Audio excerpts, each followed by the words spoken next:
got so motherfucking design on right now. Bring it down, bring it down, bring it down. I got 3 old guys, I'm bitches on my Halo semuanya, kami dari kelompok 4 kelas 3D Administrasi Bisnis akan memaparkan materi pertemuan ke-9 kali ini, yaitu tentang inflasi, deflasi, serta indeksasi dan keterkaitan suku bunga terhadap inflasi dan deflasi. Poin yang pertama yang akan kita bahas yaitu tentang inflasi. Halo semuanya, pernah nggak sih kalian merasa kok makin lama harga barang makin naik ya? Ingat zaman SD dulu nggak? Berapa sih harga bakso di mas-mas pinggir jalan? Paling cuma Rp5.000 atau bahkan lebih murah lagi. Di tahun 2023 ini harga bakso tuh bisa sampai Rp10.000. Bahkan di kota-kota tuh bisa Rp15.000 sampai Rp20.000-an. Ongkos angkot ke sekolahku dulu nih cuma Rp1.000, sekarang udah Rp3.000-an. Nah, faktanya harga barang dan jasa emang makin lama makin naik. Bahkan nih harga kebutuhan pokok kayak beras di tingkat grosir juga terus naik. Menurut data dari Badan Pusat Statistik, harga rata-rata beras Januari 2010 adalah sebesar Rp6.702, sementara harga rata-rata beras Januari tahun 2020 kemarin adalah Rp12.343. Harga rata-rata grosir pun naik sebesar 85% per kilogram dalam 10 tahun terakhir. Sebenarnya, apa sih yang terjadi? Kenapa ya harga-harga barang itu naik terus? Kenapa sih harga itu nggak tetap sama aja dari dulu sampai sekarang? Nah, pada video pertemuan kali ini, kami akan bahas tentang fenomena kenaikan harga barang dan jasa yang kita alami sehari-hari. Dalam ekonomi, fenomena ini tuh dinamain inflasi. Inflasi adalah fenomena kenaikan harga barang dan jasa secara gradual atau bertahap secara terus-menerus. Kalau kita lihat dari kenaikan harga doang, mungkin akan mikir harga-harga tuh bisa naik barengan ya? Apa para pedagang diam-diam janjian buat naikin harga barang dagangannya? Enggak ya, fenomena ekonomi ini tuh terjadi dengan natural karena ada perubahan di beberapa komponen dalam perputaran roda ekonomi. Selain berkaitan dengan kenaikan harga nih, inflasi juga bisa diartikan sebagai penurunan nilai uang yang kita punya. Simpelnya nih, barang atau jasa yang kita beli di tahun 2010 itu tuh nggak sama dengan apa yang bisa kita dapetin dengan jumlah uang yang sama di tahun 2023. Inflasi juga biasanya diimbangi dengan kenaikan upah atau gaji karyawan setiap tahunnya. Misalnya, upah minimum di Jakarta di tahun 2010 cuman Rp1.118.900. Pada 10 tahun kemudian, di tahun 2020, upah minimum Jakarta tuh udah naik sampai Rp4.276 per bulannya.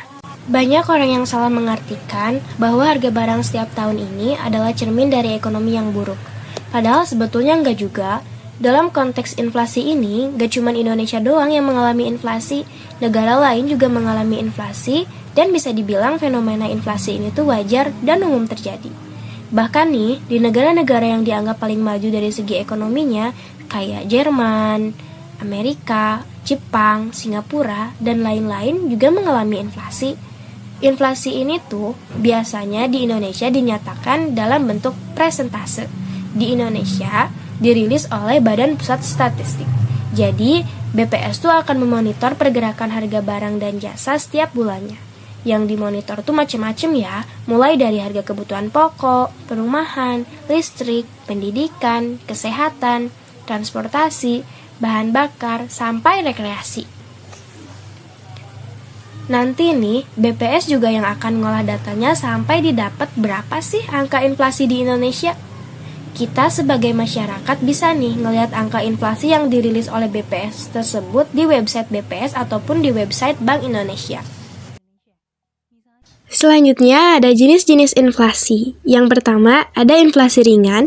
Inflasi ringan tidak begitu mengganggu kondisi perekonomian karena berbagai harga produk hanya akan mengalami kenaikan secara umum dan berada di bawah 10% per tahunnya. Yang kedua, inflasi sedang. Inflasi sedang bisa saja membahayakan perekonomian karena bisa menurunkan tingkat kesejahteraan masyarakat yang sudah mempunyai penghasilan tetap. Kenaikannya sekitar 10-30% per tahun. Yang ketiga, inflasi berat. Inflasi ini bisa mengganggu kegiatan perekonomian karena masyarakat tidak lagi ingin menabung di bank karena bunganya lebih kecil daripada laju inflasi. Dan kenaikannya yaitu sebesar 30-100% per tahun. Contohnya, pada saat krisis moneter tahun 1998 yang mencapai angka 77,63%. Dan yang terakhir ada inflasi sangat berat. Inflasi sangat berat merupakan inflasi yang sudah sangat sulit untuk dikendalikan karena kenaikan harga yang terjadi berada di atas 100% per tahunnya. Selanjutnya adalah indikator untuk mengetahui inflasi. Yang pertama, ada indeks harga konsumen atau IHK. IHK mempresentasikan harga barang dan jasa yang dikonsumsi oleh masyarakat dalam suatu periode tertentu. IHK sering dipakai dalam perhitungan laju inflasi. Yang kedua, indeks harga perdagangan besar atau IPHB. IPHB menggambarkan pergerakan harga dari komoditi-komoditi yang diperdagangkan pada tingkat produsen di suatu daerah pada suatu periode tertentu. Yang ketiga, GDP deflator. GDP deflator yaitu membandingkan antara tingkat pertumbuhan ekonomi nominal dengan pertumbuhan real. Nah, selanjutnya kita akan bahas apa sih penyebab terjadinya inflasi. Dalam ekonomi, penyebab inflasi itu bisa kompleks banget. Di sini ada 4 hal yang menjadi penyebab inflasi. Yang pertama, itu ada demand and supply. Yang kedua, peningkatan biaya produksi. Yang ketiga, jumlah uang beredar. Dan yang keempat, impor barang dari luar. Yang pertama, itu demand and supply. Demand itu permintaan dan supply itu penawaran. Ini adalah prinsip ekonomi yang klasik banget. Simpelnya nih, jika permintaan banyak tapi jumlah barangnya sedikit, maka harga barang akan naik. Tetapi jika permintaan sedikit tapi jumlah barang banyak, maka harga barang akan turun. Nah, apa sih yang membuat demand itu meningkat? Ada banyak faktornya. Misalnya jumlah penduduk bertambah, pendapatan masyarakat bertambah, atau bisa juga karena selera masyarakat. Contoh pas demam Korea. Demam terhadap perintilan Korea kan jadi naik tuh. Mulai dari makanan, make up, sampai aksesoris dan fashion Korea.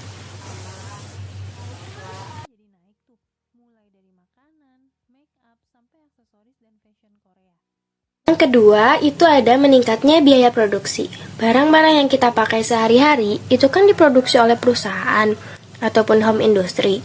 Nah, dalam proses produksi, tentu produsen tuh ngeluarin biaya produksi untuk beli bahan baku, beli mesin produksi, bayar tenaga kerja, sampai bahan bakar. Misalnya nih, tahun 2013 sampai 2014 lalu, kan sempat ada kenaikan harga bahan bakar minyak nih. Tanggal 22 Juni 2013, naik dari 4.500 menjadi 6.500. Terus di tanggal 18 November 2014 harga bensin naik lagi dari 6.500 menjadi 8.500. Harga solar juga ngalamin kenaikan yang sama dengan harga bensin. Nah, mungkin kamu mikir, bensin doang yang naik. Jangan salah, bahan bakar minyak itu mempunyai peran yang sangat krusial pada perputaran roda ekonomi. Bensin itu menjadi rantai penggerak distribusi barang di seluruh Indonesia. Misalnya nih, ada satu perusahaan pembuat roti yang harga bahan baku roti seperti tepung dan telur itu mengalami kenaikan karena biaya distribusi naik akibat BBM naik. Dan jadinya harga BBM naik mempengaruhi ongkos distribusi naik dan sehingga biaya produksi juga akan naik. Kenaikan BBM juga berdampak besar kepada perusahaan, home industry, pedagang, dan masyarakat secara umum.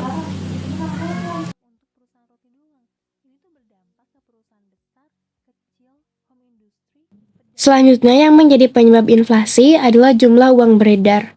Contohnya, pada menjelang lebaran, para pegawai ataupun karyawan tuh umumnya dapat THR ya. Gampangnya nih, mereka tuh dapat ekstra sekitar 1 kali gaji menjelang hari raya. Nah, otomatis pada bulan tersebut mereka dapetin uang 2 kali lipat dari biasanya. Ketika masyarakat punya lebih banyak uang, daya beli masyarakat tuh bakal naik. Dari yang tadinya gak mampu beli nastar dan kue kaleng, sekarang jadi mampu. Dari yang tadinya gak kepikiran buat beli emas atau oleh-oleh pulang kampung, sekarang jadi bisa beli. Nah, karena daya belinya naik, jumlah permintaan terhadap berbagai jenis barang naik juga. Terus kalau barangnya laku, para pedagang ngeresponnya gimana sih? Ya kalau barang dagangannya laku, pembelinya banyak, mereka akan cenderung naikin harga supaya keuntungan bertambah. Ujung-ujungnya apa? Ya kenaikan harga berdampak pada inflasi. Nah, ini juga dibuktiin dengan angka inflasi di hari raya yang secara umum tuh lebih tinggi dibanding bulan-bulan lainnya. Karena emang masyarakat tuh punya lebih banyak uang dan cenderung lebih konsumtif saat hari raya. Penyebab yang terakhir itu ada impor barang dari luar. Gini, negara kan umumnya berdagang satu sama lain. Masalahnya, harga barang impor tuh bisa lebih naik karena banyak faktor. Misalnya, karena negara asal produknya tuh lagi mengalami inflasi yang tinggi atau karena ada kebijakan baru di bea cukai. Hingga ada tambahan potongan pajak, biaya administrasi, dan lain-lain. Nah, kalau para importir dari Indonesia aja dapetin produknya dengan harga mahal, ujung-ujungnya para importir ini tuh naikin harga jual atau barangnya kepada konsumen Indonesia. Itulah kenapa harga jual iPhone di Indonesia itu lebih mahal kalau kamu bandingin sama harga iPhone di negara-negara lain.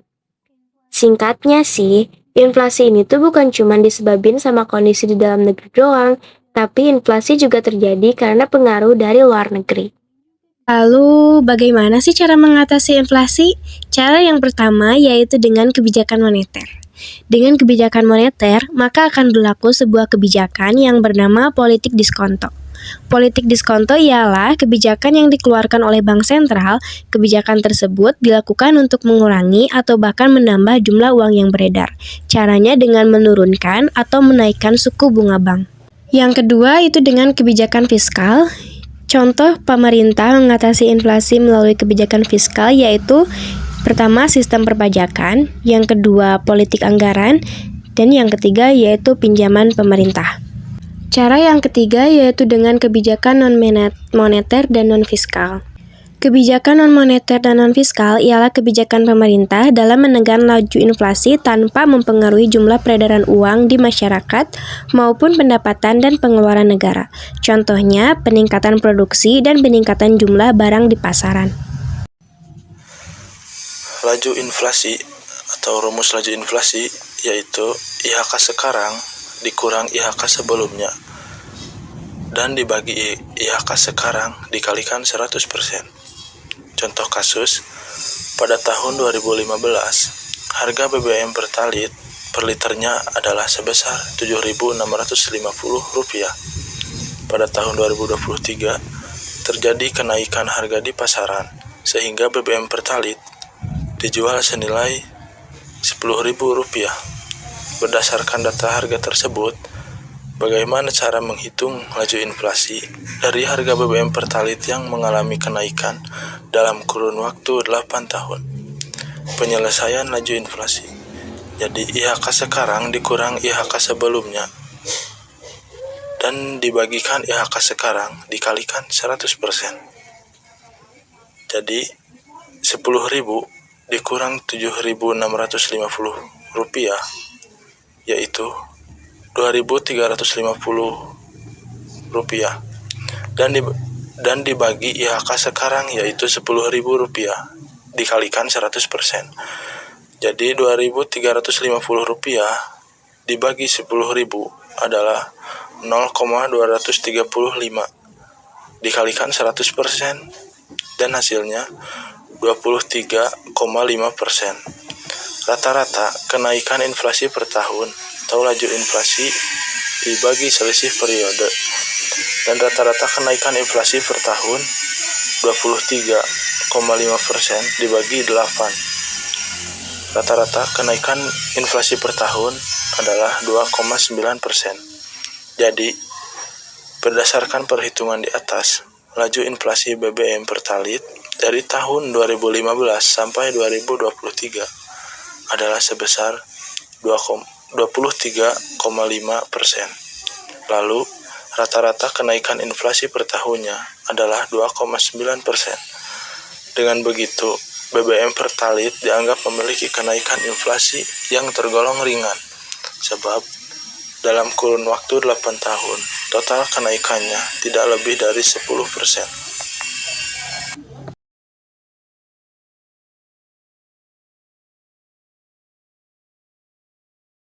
Deflasi merupakan sebuah kondisi saat harga barang yang ada di dalam sebuah negara mengalami penurunan.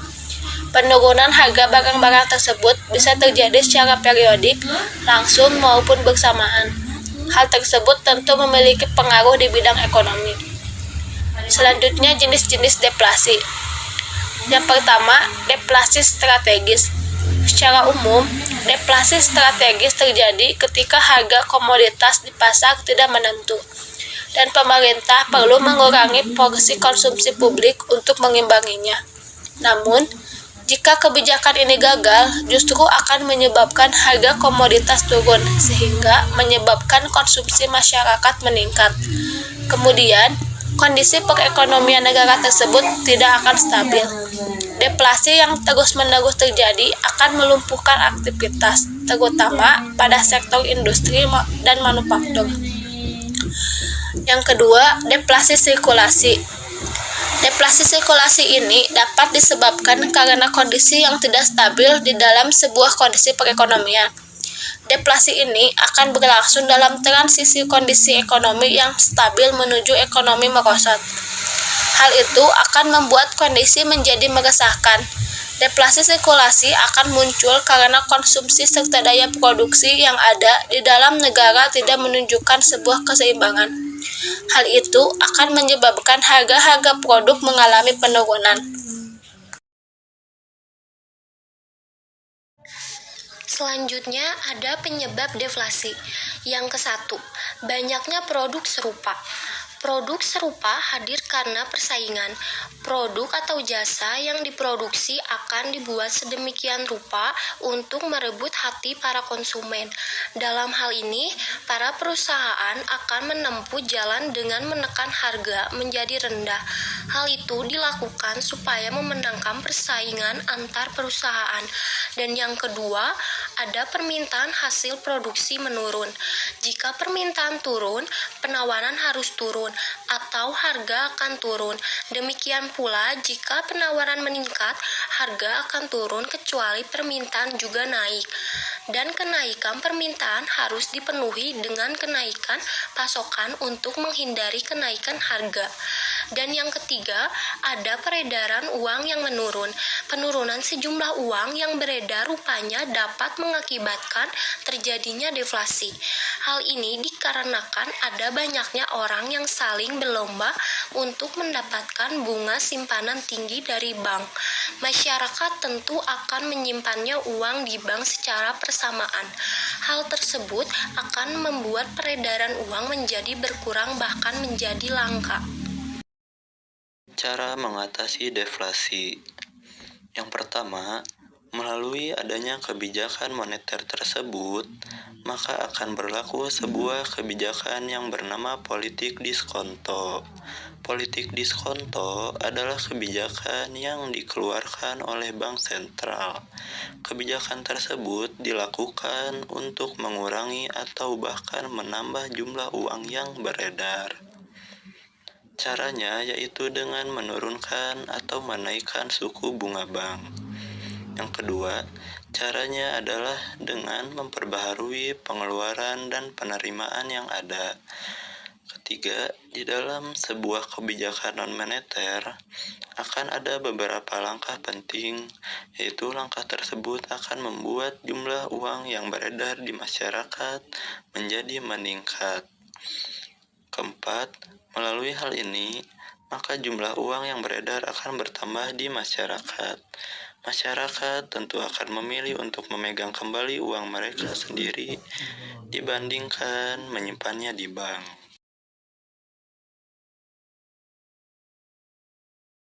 Indeksasi adalah cara untuk menyesuaikan harga pembelian suatu investasi, obligasi, surat utang, atau kelas aset lainnya.